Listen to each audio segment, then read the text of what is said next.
ನೋಡಿ ವೀಕ್ಷಕರೇ, ಸರ್ಕಾರದಿಂದ ರೇಷನ್ ಕಾರ್ಡ್ ಹೊಂದಿರುವ ಪ್ರತಿಯೊಂದು ಫಲಾನುಭವಿಗಳಿಗೂ ಹಾಗೂ ಗೃಹಲಕ್ಷ್ಮಿ ಯೋಜನೆಯ ಫಲಾನುಭವಿಗಳಿಗೂ ಭರ್ಜರಿ ಗುಡ್ಡಿಸ್ನ ಕೊಟ್ಟಿದ್ದು, ನಿಮ್ಮ ಬ್ಯಾಂಕ್ ಖಾತೆಗೆ ಒಟ್ಟು 5,500 ರೂಪಾಯಿ ಹಣನ ಸರ್ಕಾರ ಜಮಾ ಮಾಡುವುದಾಗಿ ಒಂದು ಭರ್ಜರಿ ಗುಡ್ಡಿಸ್ನ ಕೊಟ್ಟಿದೆ.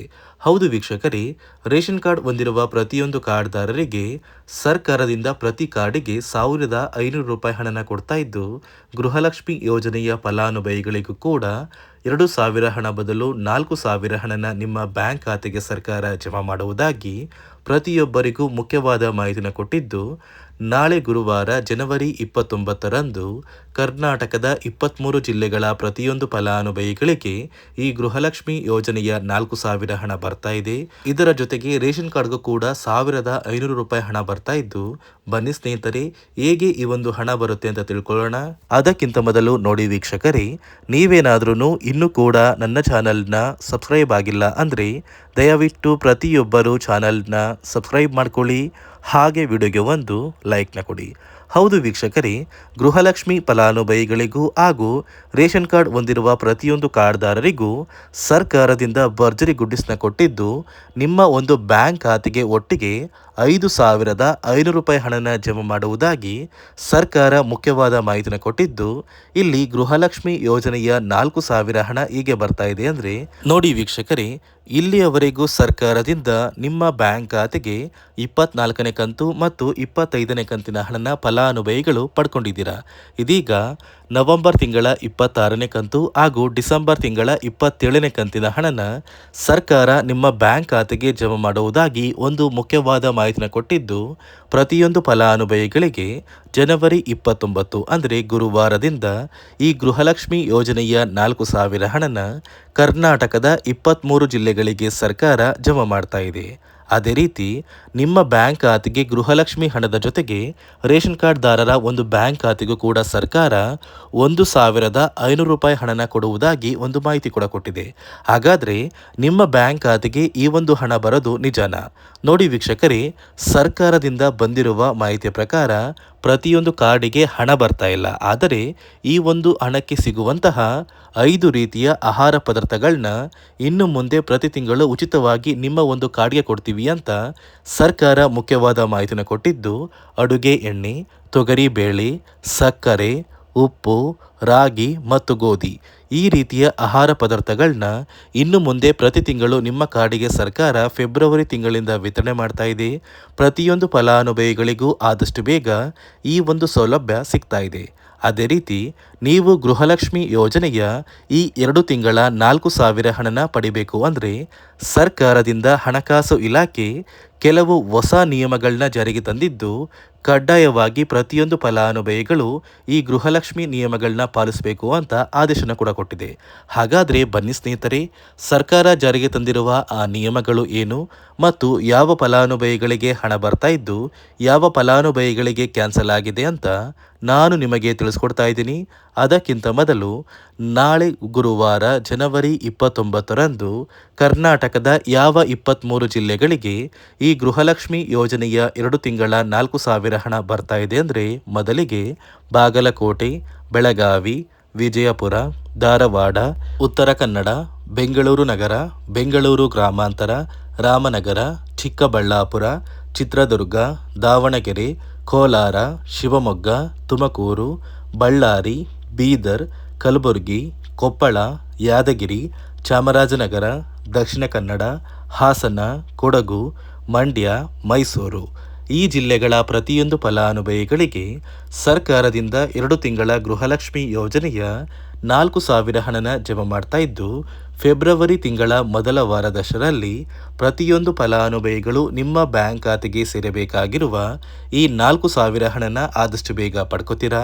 ನೋಡಿ ಸ್ನೇಹಿತರೆ, ಈ ಬಾರಿ ಸುಮಾರು 1 ಲಕ್ಷಕ್ಕಿಂತ ಅಧಿಕ ಫಲಾನುಭವಿಗಳ ಬ್ಯಾಂಕ್ ಖಾತೆಗೆ ಸರ್ಕಾರ ಗೃಹಲಕ್ಷ್ಮಿ ಯೋಜನೆಯ ಹಣನ ಜಮಾ ಮಾಡ್ತಾ ಇಲ್ಲ. ಕಾರಣ ಏನು ಅಂದರೆ, ನಿಮ್ಮ ಬ್ಯಾಂಕ್ ಖಾತೆಗೆ ಡೆಬಿಟ್ ಮೂಲಕ ಹಣ ಜಮಾ ಮಾಡುವಂತಹ ಸಂದರ್ಭದಲ್ಲಿ ಸರ್ಕಾರ ಸಾಕಷ್ಟು ಫಲಾನುಭವಿಗಳ ಒಂದು ಬ್ಯಾಂಕ್ ಖಾತೆಗೆ ಹಣ ಜಮಾ ಮಾಡೋದನ್ನು ಕ್ಯಾನ್ಸಲ್ ಮಾಡಿದೆ. ಯಾಕಂದರೆ ಇತ್ತೀಚೆಗೆ ಹಣಕಾಸು ಇಲಾಖೆ ಜಾರಿಗೆ ತಂದಿರುವ 5 ನಿಯಮಗಳ ಆಧಾರದ ಮೇಲೆ ಪ್ರತಿಯೊಂದು ಫಲಾನುಭವಿಗಳಿಗೆ ಸರ್ಕಾರ ಈ ಒಂದು ಹಣನ ಜಮಾ ಮಾಡ್ತಾ ಇದ್ದು, ಯಾರೆಲ್ಲ ಫಲಾನುಭವಿಗಳು ಈ ನಿಯಮಗಳನ್ನ ಪಾಲಿಸಿಲ್ಲ, ನಿಮ್ಮ ಬ್ಯಾಂಕ್ ಖಾತೆಗೂ ಕೂಡ ಹಣ ಜಮಾ ಆಗೋದಿಲ್ಲ. ಹಾಗಾದರೆ ಬನ್ನಿ ಸ್ನೇಹಿತರೆ, ಸರ್ಕಾರ ಜಾರಿಗೆ ತಂದಿರುವ ಆ 5 ಹೊಸ ನಿಯಮಗಳು ಏನು ಅಂತ ನಾನು ನಿಮಗೆ ತಿಳಿಸ್ಕೊಡ್ತಾ ಇದ್ದೀನಿ. ನೋಡಿ ಸ್ನೇಹಿತರೆ, ಮೊದಲನೆಯ ಒಂದು ನಿಯಮ ಬಂದು, ಸಾಕಷ್ಟು ಫಲಾನುಭವಿಗಳು ಹೊಂದಿರುವಂತಹ ಒಂದು ರೇಷನ್ ಕಾರ್ಡ್ ಏನಿದೆ, ಆ ಒಂದು ರೇಷನ್ ಕಾರ್ಡ್ನ ಮನೆಯ ಸದಸ್ಯರ ಪ್ರತಿಯೊಬ್ಬರ ಒಂದು ಆಧಾರ್ ಕಾರ್ಡ್ನ ನಿಮ್ಮ ರೇಷನ್ ಕಾರ್ಡ್ಗೆ ಕಡ್ಡಾಯವಾಗಿ ಲಿಂಕ್ ಮಾಡಿಸ್ಬೇಕು.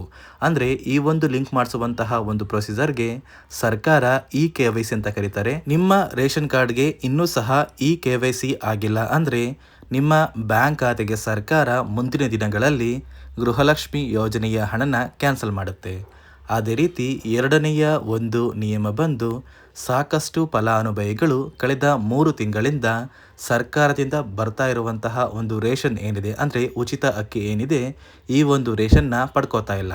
ಒಂದು ವೇಳೆ ಕಳೆದ 3 ತಿಂಗಳಿಂದ ನೀವು ರೇಷನ್ನ ಪಡ್ಕೊಂಡಿಲ್ಲ ಅಂದರೆ ಸರ್ಕಾರ ನಿಮ್ಮ ಬಳಿ ಇರುವಂತಹ ಒಂದು ರೇಷನ್ ಕಾರ್ಡ್ನ ಕ್ಯಾನ್ಸಲ್ ಮಾಡುತ್ತೆ.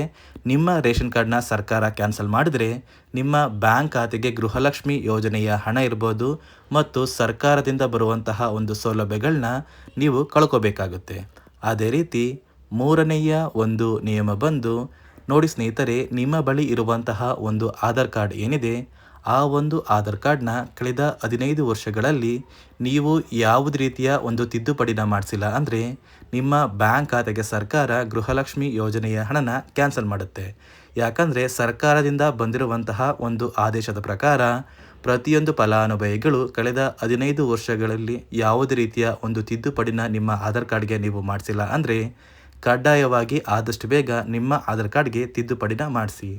ಅದೇ ರೀತಿ ನಾಲ್ಕನೆಯ ಒಂದು ನಿಯಮ ಬಂದು, ನಿಮ್ಮ ಕುಟುಂಬದ ಒಂದು ವಾರ್ಷಿಕ ಆದಾಯ 7 ಲಕ್ಷಕ್ಕಿಂತ ಕಡಿಮೆ ಇರಬೇಕು. ಒಂದು ವೇಳೆ ನಿಮ್ಮ ಕುಟುಂಬದ ವಾರ್ಷಿಕ ಆದಾಯ 7 ಲಕ್ಷಕ್ಕಿಂತ ಜಾಸ್ತಿ ಇದ್ದರೆ ನಿಮ್ಮ ಬ್ಯಾಂಕ್ ಖಾತೆಗೆ ಸರ್ಕಾರ ಗೃಹಲಕ್ಷ್ಮಿ ಯೋಜನೆಯ ಹಣನ ಕ್ಯಾನ್ಸಲ್ ಮಾಡುತ್ತೆ. ಅದೇ ರೀತಿ 5ನೆಯ ಒಂದು ನಿಯಮ ಬಂದು, ನಿಮ್ಮ ಕುಟುಂಬದ ಸದಸ್ಯರು ಅಥವಾ ಗೃಹಲಕ್ಷ್ಮಿ ಯೋಜನೆಯ ಫಲಾನುಭವಿಗಳು ಯಾರು ಕೂಡ ಸರ್ಕಾರಿ ನೌಕರರಾಗಿ ಕಾರ್ಯನಿರ್ವಹಿಸ್ತಾ ಇರಬಾರ್ದು. ಒಂದು ವೇಳೆ ನಿಮ್ಮ ಕುಟುಂಬದಲ್ಲಿ ಯಾರೇ ಆಗಿದ್ರೂ ಸರ್ಕಾರಿ ನೌಕರರಾಗಿ ಕಾರ್ಯನಿರ್ವಹಿಸ್ತಾ ಇದ್ದರೆ ನಿಮ್ಮ ಬ್ಯಾಂಕ್ ಖಾತೆಗೆ ಗೃಹಲಕ್ಷ್ಮಿ ಯೋಜನೆಯ ಹಣ ಕ್ಯಾನ್ಸಲ್ ಆಗುತ್ತೆ.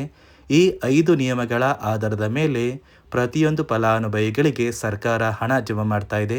ಒಂದು ವೇಳೆ ನೀವು ಈ 5 ನಿಯಮಗಳನ್ನ ಪಾಲಿಸಿಲ್ಲ ಅಂದರೆ ನೀವು ಕೂಡ ಗೃಹಲಕ್ಷ್ಮಿ ಯೋಜನೆಯ ಹಣದಿಂದ ವಂಚಿತರಾಗಬೇಕಾಗುತ್ತೆ. ನೋಡಿ ವೀಕ್ಷಕರೇ, ನಿಮ್ಮ ಬ್ಯಾಂಕ್ ಖಾತೆಗೆ ಸರ್ಕಾರದಿಂದ ನಾಳೆ ಗುರುವಾರ ಜನವರಿ 29ರಂದು ಕರ್ನಾಟಕದ 23 ಜಿಲ್ಲೆಗಳಿಗೆ ಗೃಹಲಕ್ಷ್ಮಿ ಯೋಜನೆಯ ಒಟ್ಟು 2 ತಿಂಗಳ 4,000 ಹಣ ಬರ್ತಾ ಇದೆ. ಅದೇ ರೀತಿ ರೇಷನ್ ಕಾರ್ಡ್ದಾರರಿಗೂ ಕೂಡ ಸರ್ಕಾರ 5 ರೀತಿಯ ಆಹಾರ ಪದಾರ್ಥಗಳನ್ನ ಉಚಿತವಾಗಿ ಕೊಡ್ತಾ ಇದೆ ಅಂತ ಹೇಳ್ತಾ, ಇದಿಷ್ಟು ಸರ್ಕಾರದಿಂದ ಬಂದಿರುವಂತಹ ಒಂದು ಮಾಹಿತಿಯಾಗಿದೆ.